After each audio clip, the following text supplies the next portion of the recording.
Welcome to another edition of Journey of Hope. Stories of people that have been on a journey, and the journey's been interrupted by different events in their lives. I don't know how your day has been going today or what the week has been for you, but each day as we wake up, we have no idea what lies before us. Our special guests today are Bob and Lee from Tucson, Arizona. They've had an exciting background and educational experience and journey in the Air Force. And then they received some sobering news. It's so good to have you here with us. And we've got people from around the world that are watching, and we want our audience to learn a little bit about you and about your background. Bob, tell us a little bit about your background, where you're from, and your educational experience. Good. I was born and raised for most of my early years in Portland, Oregon. Then went down to Eugene to complete my education and entered university there. Graduated from University of Oregon and entered the teaching profession. Okay. So I was an elementary school teacher for about 4 years. So you took education at the university there? Correct. Okay. Mm-hmm.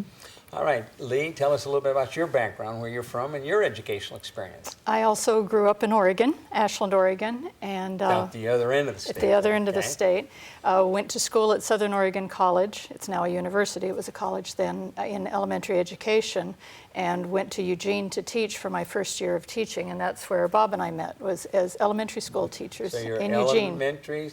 Okay, both of you teach in elementary school, right. In the same school? At the same school. In the same school. So tell us how you met then. I mean, you're there. I mean, did the other teachers help this, or? Well, actually, it was not the other teachers. As we like to tell the story, we met on the playground at the school. Our students put us together. They came in from recess and said to me, Mr. Stocks, there is a brand new young fourth grade teacher in school, and she's pretty. Oh, the kids, well, you can trust kids like that. Yeah. Okay, what grades were you teaching? I was teaching sixth grade. The sixth all grade. subjects. Mm-hmm. And where were you teaching? Fourth grade. Oh, fourth grade. Mm-hmm. So it was the kids that really got you together? Kids put us together. Okay, yeah. So how long did you remain in that school then after you guys got acquainted? After we met, only about 7 more months, because I entered the Air Force the following summer. So I wasn't quite able to complete that final year, and Lee and I became engaged. I went away to officer training school for the Air Force, and then subsequently we got married when I finished that time. Okay, so now, I know you did a lot of traveling there in the Air Force. How long were you in the Air Force? 30 years. You were in for 30 years. Yes, yeah. And retired with what rank? I was a full colonel. A full colonel. Mm-hmm. So now, all of a sudden, you're married. Not all of a sudden, but you get married, and then he enters the Air Force, and so then your whole life changes. You begin traveling. Now, tell us a little bit where you went during this 30-year period of time. Well, we moved 15 times in 30 years. We spent 13 of those years in Europe. So we were in Germany 7 years, Belgium 3 years, Italy for 3 years, and then different places in the U.S. We were in Texas, Virginia, Florida, Washington, D.C. So, and then ended up in Arizona. Yes. Okay. So now, what kind of work were you doing? I mean, you were apparently a pilot. Yes. But you weren't flying the whole time. I wasn't flying the whole time. I took some strategy and planning session positions at the Pentagon when I was there.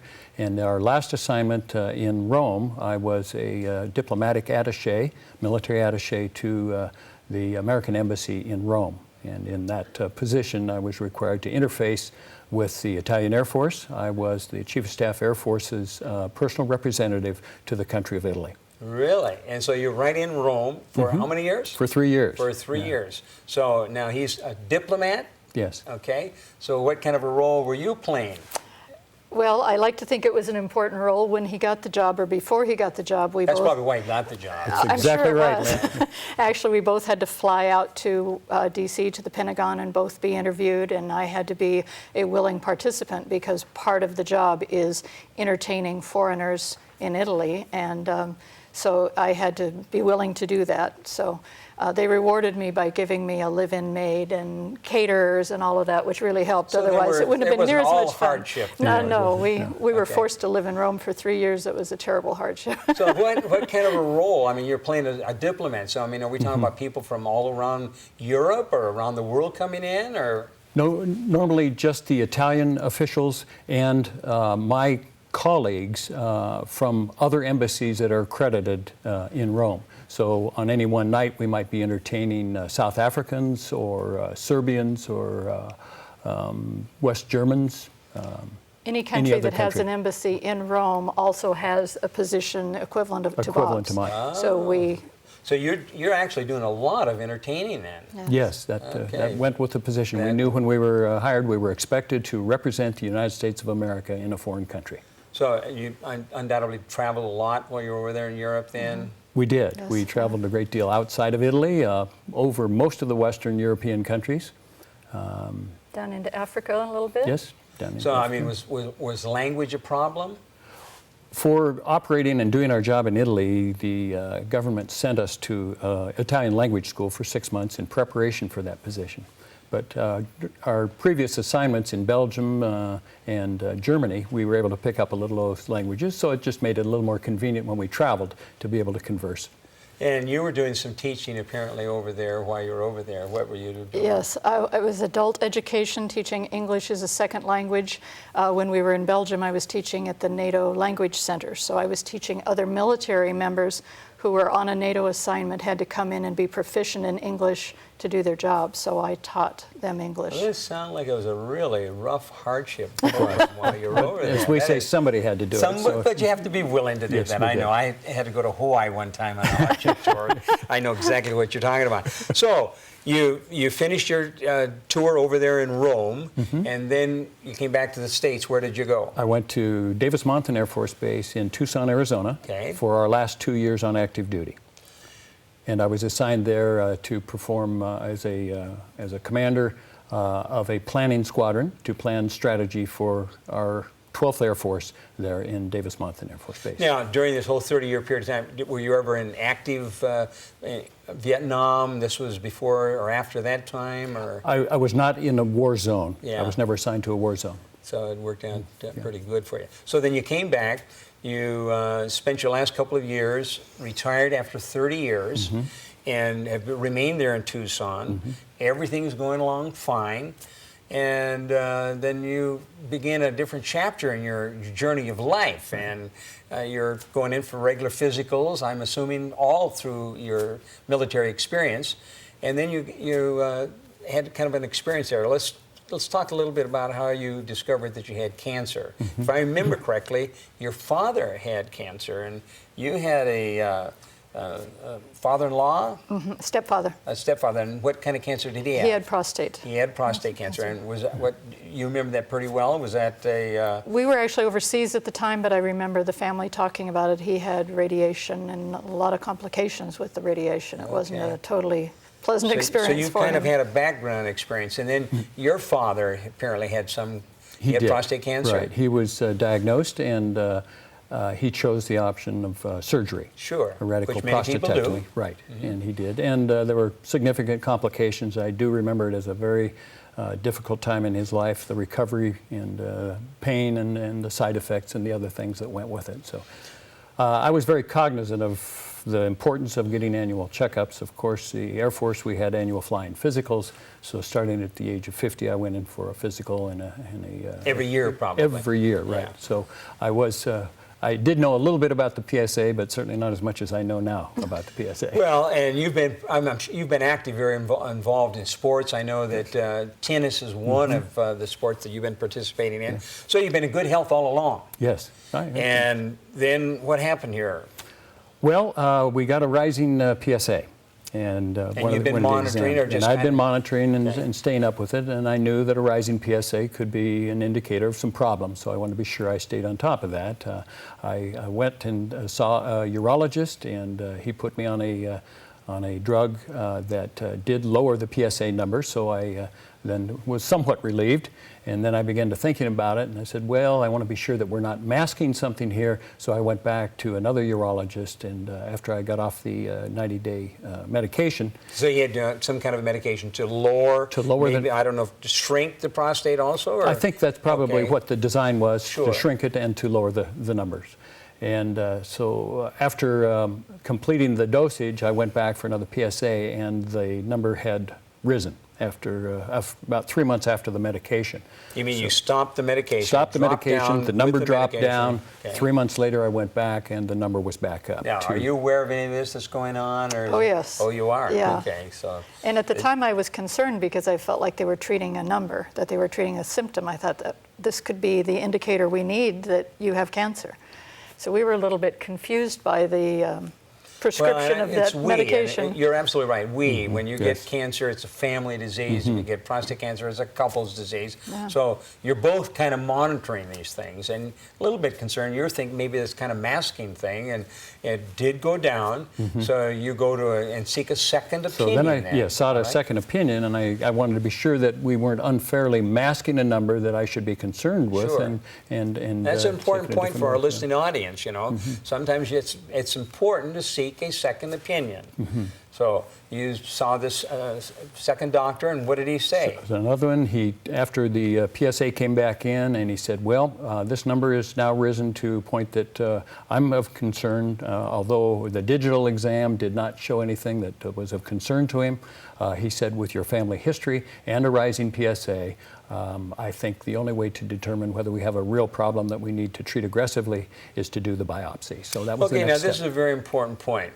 The second doctor makes the observation that because of your family history, he knew about your father. Yes. And for our listening audience, those that have relatives, brothers or fathers or uncles, that this could indicate that there's a higher probability that something could be happening. So when your PSA came up and he was monitoring it, did it come up to where it was before, or was it higher? I mean, what kind of a number are we talking about? It came up back up to 5.2. Okay, which is not high, but it was higher than it should be. Correct. That's Correct, right. okay. But the rate at which it came back up, the PSA velocity is the term that the urologist used, Yes. is what concerned him, and then subsequently what concerned Lee and I. So when he said, well, the only way to determine whether we have a problem or not is with a biopsy, which I said, let's go find out. We both talked about it, and we said, let's do it as quickly as we can get it scheduled. So what's going through your mind about all this time? I mean, you know, as things are going up, and you've already got background with a father and a father-in-law. Actually, because both of our fathers had it and had survived it, I didn't have the worry that this was ultimately going to take his life. I just thought... Not a death sentence, if it is. Yeah, but by the same token, I also thought it's not going to be, this is not going to happen to us. We just are not going to get this diagnosis. We've lived right, and everything's That's gone right. fine. Yeah, And it's, I mean, it's, you know, kind of impossible that he is going to actually have cancer. So you go in for a biopsy. How many samples? 12. Only 12, okay. 12, yeah. That's good. And what was the news? The news was 2 were malignant, and with a Gleason score, I'm not sure how well your listeners may be acquainted with it, but the number was 7. Okay. It's a 3 and a 4, and with the rating system that the pathologist used was 7. What the urologist described to me was, this is moderately aggressive, is the term that he used. And so then when we were rolled back on our heels, actually we got a call on the cell phone I was while we going were to say, in how did traffic. you actually find out? And we were just going across the city, driving across on our way to a scuba diving shop to make arrangements for a dive to Fiji. And the call came through on a cell phone, so we were sort of expecting it, just not at that time. So I pulled over. Were you together at this point? Oh, yes. Right. And you get the phone call? Phone call. So the phone call, and so you pull off to pull off in a parking lot. take the call, or the call. Okay, so you pull off, and for our listening audience, you know, you've got a Gleason of 7. Now it goes all the way up to a Gleason of 10, 6. Then it's 3 plus 3 and 3 plus 4 and a 4 plus 3. So you have early stage, but the doctor said, hey, you've got moderate cancer. So Right. you pull off, and who's got the phone? I had handed it to her while I was driving and didn't even take the call. All right. And so we just said, hang on until we can get pulled off and be safe. So we pulled into a parking lot. She brings the phone back to me, and I don't remember if I put it on speaker or not, but Yeah, you did. You did, I so did. you And, remember. so you pull off, and you know the doctor's calling. yes. So you know undoubtedly there's some kind of news he's going to be sharing. Yeah. And what does he say? And he said the pathology report came back in, and I don't know if he said it's not good news or we need to talk, need for you to come in. I don't remember. As many people will tell you who've been diagnosed, there's suddenly just a shock there, and you kind of don't remember. The world stops and the sound stops. And yeah, now repeat that, because our listening audience, they've had, some of them have just had some news, and whether it was prostate cancer or some other kind of cancer or some other kind of an illness, all of a sudden, everything kind of stops. Yeah. We had played the scenario, each of us in our own minds individually, about how would we react if we got if he got the diagnosis. And I was really shocked at how I really reacted compared to how I thought I would in my imagination. Time just stopped, the world stopped, sound stopped. It was like I was numb. I looked at him, and I've never seen such a blank look on his face. We were like zombies. Both just stunned. Just stunned. I continued driving for the rest of the day because I didn't think he was safe. I probably wasn't much safer. But it was just a really, really vulnerable feeling. Now, that's very important for our listening audience. I mean, even though you thought you mentally kind of prepared yourself, but in your background, you're about your father and your father-in-law, and there's always the possibility it could happen to you, but all of a sudden you get the word and you are stunned. Yeah. So what then? I guess in about 10 seconds after hearing it, I thought, okay, now's the time to get rational, put the emotions aside, and start thinking about the way forward and make use of our time here. Let's make smart decisions from here on out.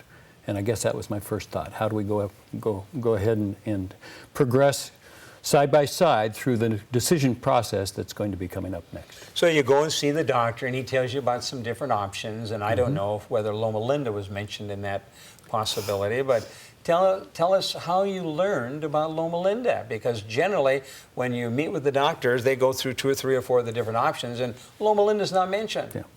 And that was our case as well. It was not mentioned by our urologist. So how'd you learn about Loma Linda? Well, leading up to that, we met with him. He told us what the options were for his specialty, which was surgery. And when he told us the possible side effects and the chances of the side effects affecting me with my particular diagnosis, we walked away a little stunned. Wasn't all that exciting? Yes, and of course then was, well, do we need to just listen to him or do we need to listen to other opinions? So we made 2 other appointments with urologists and heard similar stories. Only one of the 3 was familiar with the proton treatment program.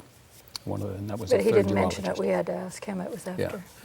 In the interim, we went ahead after due consideration for a couple of days and made a appointment for surgery, which would have been this last 30 March. Okay. Just to hold the position, because the surgeon said, that's a viable option. Right. For, And we asked, how quickly do we need to move? And he said, moderately aggressive. He said, I wouldn't wait a year. And we said, well, what's a reasonable amount of time? And so he said, such and such. I could get you in for surgery as early as, and so we reserved a date on that point. Sure. Then it got very interesting, at least for us. And that was, we were entertaining a relative that we hadn't seen for years in our home for dinner. And he had been informed that I had been diagnosed with colon cancer. So when he arrived at the house just before dinner, he said, sorry to hear about your diagnosis, tell me what it looks like, the progress. And somehow in the first 2 sentences, he came up with the idea of colon cancer. And I said, oh no, it's prostate cancer. And his whole expression changed. And he says, do I have a guy that I want you to talk to? And I said, what's this? And he said, my next door neighbor just recently completed the proton beam treatment at Loma Linda, California. And I said, I haven't heard of it. And he said, here, talk to him. And I said, well, we're about ready to sit down for dinner. Why don't you scribble down his name and phone number, and I'll give him a call later as we do the rest of our research. And he says, talk to him now. Oh, no, you're not going to wait, huh? No. So dinner's going to wait. The dinner's waited 45 minutes. He handed me the phone. I went in the bedroom, and we talked, and this fellow was so open and complete and honest about the experience he had here at Loma Linda that I came out absolutely beaming, 2 feet above the phone, and I said, Lee, our research is not complete. So you hear about Loma Linda, but there's something else that happened about Loma Linda. how you heard about Loma Linda. Yes. From the time he walked out of the bedroom, having talked to this guy named Gary, we just knew that that was the direction we were going to go. But we're always looking out into the universe for validation of our Sure. decisions. And so like 2 nights later, we're at a play, a dinner theater in Tucson. And I'm reading the playbill. And I didn't read all of it that night, but the next morning at breakfast, I'm sitting there eating my cereal, and I'm reading the playbill, and I'm reading about each of the actors. And you know how on playbills they talk about what they've acted in before, and they thank their family at the end. And at the end of this one gentleman's little paragraph, he said, "I want to thank God and Loma Linda." Well, we had only heard of Loma Linda like 2 days before that, so here it is in a playbill for a dinner theater. Loma Linda. And then about another week later, we're driving down the road, and there's a car in front of us. And in Tucson is the University of Arizona, and they are the Wildcats. So all of the license plates say Wildcats or Go Cats. Right in front of us is a car that says Loma Linda Cat. So we were just bowled over. Loma Linda twice. here, Loma Linda there. For a place we'd never heard of before, all of a sudden it's just coming at us from all different directions. So the signs were there. That keeps their attention has been drawn to Loma Linda. That's right. So you learn about Loma Linda, you come over here to Loma Linda. How long did it take you to get in? 4 weeks. Yeah, they worked us into a slot. We went on a cancellation list so we could get in as early as possible. Sure. And we were able to be here within the month and come in for our consult and confirm our decision. And for our listening audience, and you know, once you're diagnosed, you know, people they want to do something right now, take care of it. It's been growing. I don't know how far along it is. Exactly. But particularly in the case of prostate cancer, it's usually slow growing. It's been there for a little while. There's no need, unless you've got something really radically happening. You've got time to make decisions and look at your various options. So eventually you made your way over here. The time has gone by now. You're ready to head back to Arizona. Tell us about your journey here. As in? Yeah, tell us, you've been here and what have you been doing? Your experience here. Here. Your experience here. It would be an understatement to say we stepped into a comforting world of healing that was just beyond expectations, despite what we had heard. And I have talked to a good number of the people who have completed the treatment before Lea and I made our decision to come here. And the thing they stressed was not only will they get your cancer, but they will take care of all of you while you're there. And we had to ask, what does exactly that mean? And they said, you won't believe the support group that is there, all the people that are so focused on your health and your well-being and making you the whole man, that it'll be a radiation vacation. So that is the term that we've kind of adopted, and that certainly is held true every step of the way by all the personnel that are here. Well, an undergirding philosophy of Loma Linda is to make man whole, mentally, physically, spiritually, and emotionally. I often tell the patients, you've heard me say this, the treatments are over there in the gantry or the fixed beam line, but healing is a process, far more than just showing up. So you've been actively involved. Tell us about some of the things you've been doing while you've been here. You know, I mean, he doesn't look like he was a sick patient. Well, we've been going to yoga class. He's been playing tennis probably 3 times a week. Exercise class. I've taken advantage of the wonderful masseuse at the Drayson Center. But on weekends, we're off in a different direction. We're equal distance from the mountains, the desert, and the ocean. So we go a different direction every weekend. We're having so much fun that all of our friends and family have stopped being concerned. They used to call and send us cards and emails and want to make sure we were okay. And now we're having too much fun. So I think they even dropped us. When you call and they say, how you doing? Well, we're out sailing right now. You know, they quit feeling sorry for you. That's right. You'll get a kick out of this, Lynn. I think my mom has actually dropped me from the prayer list at her church. I've heard that. I've heard that happen before. Well, now we're coming down to the end here. Tell us now that you've had cancer, what difference is that making to you? What difference has it made to either one of you? Yeah. I think for me, it's made a large difference in how I look at the responsibilities for my health and my well-being. And I think I need to become my own best advocate for what's best for me. And take the word of the professionals as a source of information before I make decisions. And I think the way we reached our decision to come to Loma Linda is a good example of that. You went through a process. We went through a process of evaluating and determining pluses and minuses and weighing the side effects and the chances for side effects, and elected to come here because of the promise of this healing that's here. And I'd like to think that I will adopt that in all the challenges that come up in our life, is to go through that process. I need to be my own best advocate. Tell me, you use the term pay forward. Mm-hmm. What does that mean? Well, that means to me, I've made some wonderful relationships, built them here, by people who are drawn here through one common bond, their diagnosis. Mm-hmm. Now, I would be remiss if I didn't pay forward the experience I've had here in going out into the community when I returned to Tucson and finding a way to carry this experience to people between diagnosis and choice of treatment. That's where I found out, through a very fortunate series of events, I found out. But I would like to make this not an accident and pay this experience forward to people who have been diagnosed and are still trying to make a decision. I want to be a resource. You'll find that people literally come out of the closet. You'll find all kinds of people that are here, that you were out there in California, some kind of experimental program, but you had cancer, and you're going to have an opportunity to share and to pay forward. Again, for our listening audience, Bob and Lee here have been an excellent example of somebody that was diagnosed with cancer. It was a very sobering piece of information for them, but they began a process of looking at the different options they had and contacting a number of different people, and then made the decision to come to Loma Linda. For those of you in the listening audience, there may be some here this week that have received some sobering news. Maybe you're faced with an illness, and I want you to know that God's got a plan for your life. If you'll look to Him, He'll open doors, He'll close doors that you can discern His will. Again, I'm Lynn Martell for Journey of Hope. Look to God. He's got a plan for your life. Until next week, God bless you, each and every one.